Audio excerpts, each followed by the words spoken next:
of it is getting yield from some sort of activity on the blockchain. Now, let's think in very basic terms. You're a validator on Ethereum blockchain. You're getting reflection from the gas fees, tips specifically. So every transaction had a priority fee. And if you're a validator, you're getting some of those fees. Right. That's it. Now, that's the reflection.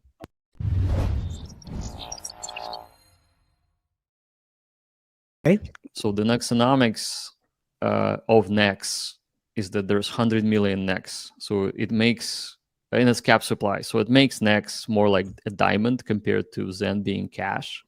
And you will be able to use your Zen quote unquote cash to generate and mint NEX for yourself. But the generation phase is tricky.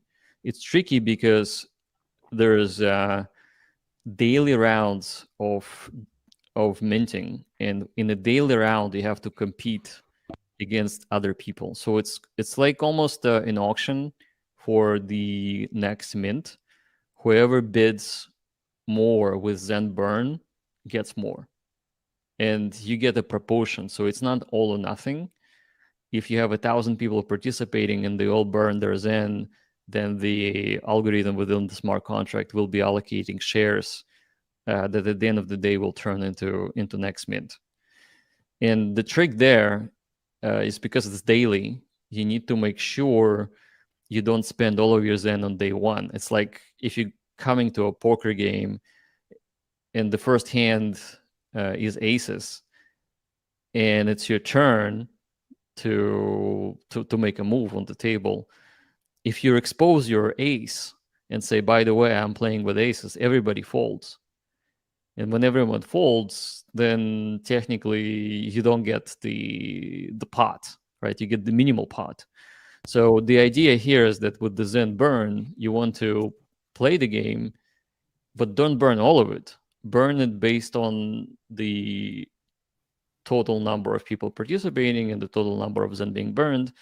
And there will be a helper web app that will tell you exactly how many shares you're getting that day to convert to NEX. Okay. And if you see that people are going nuts, you can say that, well, wait a second, everybody's burning billions and billions of Zen. I'm not going to do that because I just have maybe 10 or 15 million. I'll wait until the next day. Now, if you wait until the next day, the difficulty formula will kick in, and the next day's round actually will produce less NEX within the pot, like so to speak. And when I say the pot, it doesn't mean that you get the whole pot. You just get the portion based on Sure. your burn participation. So that's the distribution model. Now, why would you want to get NEX? Well, you want to get NEX because it has reflection APY.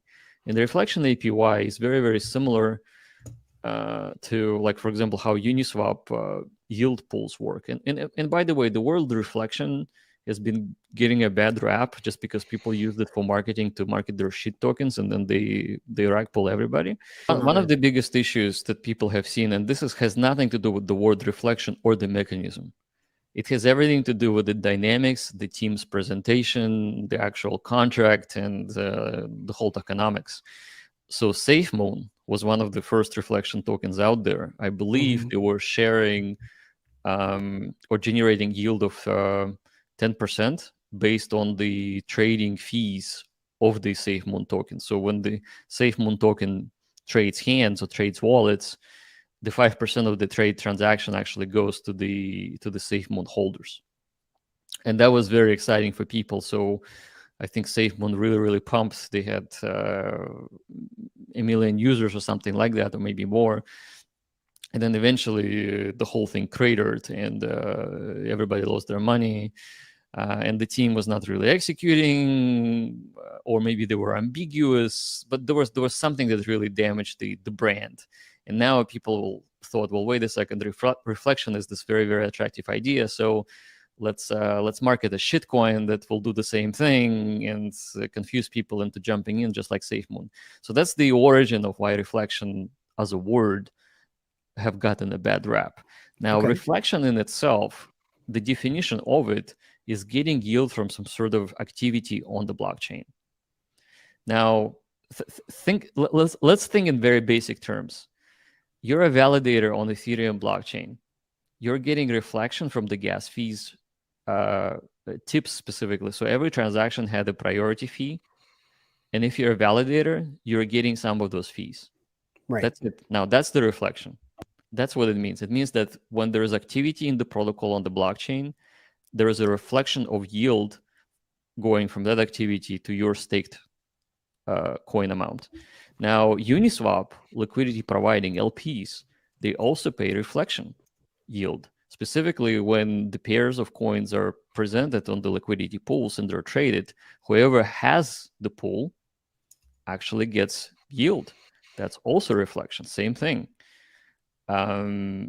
Hex gets reflection from people who end their stakes early. They pay to people who stake longer. That's the reflection from Hex undesirable behavior, so such as emergency unstakes. Same thing. We don't call it a reflection in the Hexagon community, but it is what it is. It's reflection. So the idea with the reflection for NEX is that, yes, we will have some percentage of the NEX tokens actually pay to the stakers from the trading, Okay. which would be very healthy for stakers because it will give a good incentive for people to stake.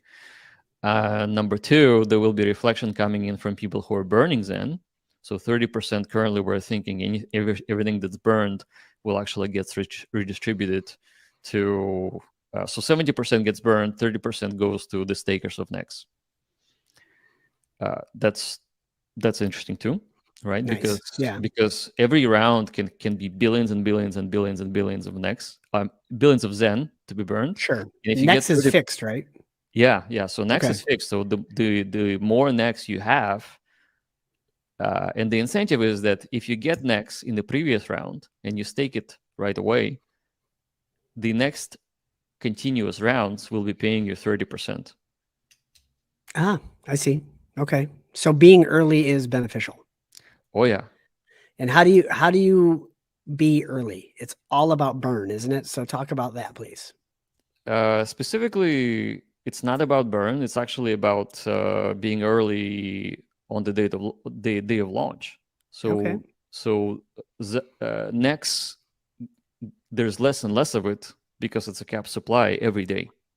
And we're thinking to use kind of like a reverse exponential function where you get, on the early days of the protocol, you get more of the 100 million cap, more of it. Like you're going to get like maybe 50 or 60% within the first 2 or 3 years.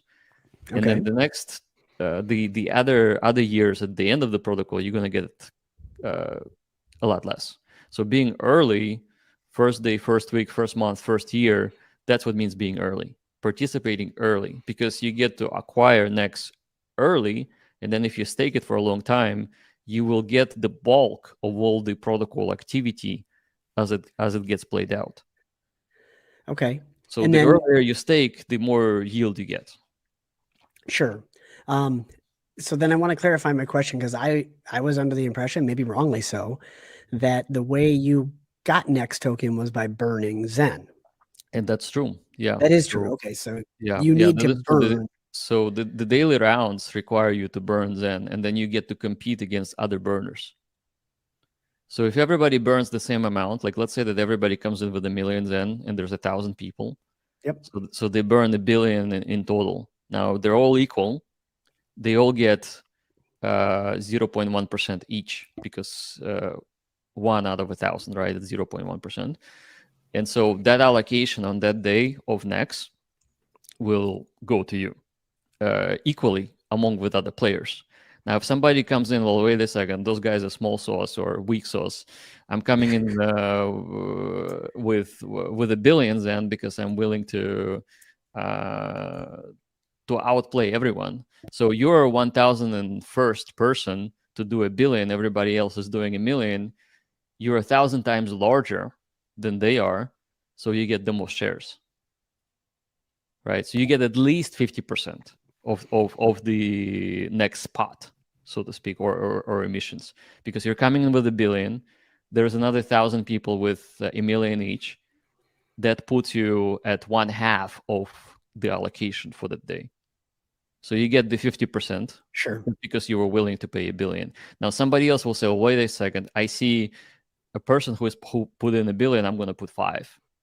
So you see how it can escalate as a bidding process for the daily emission.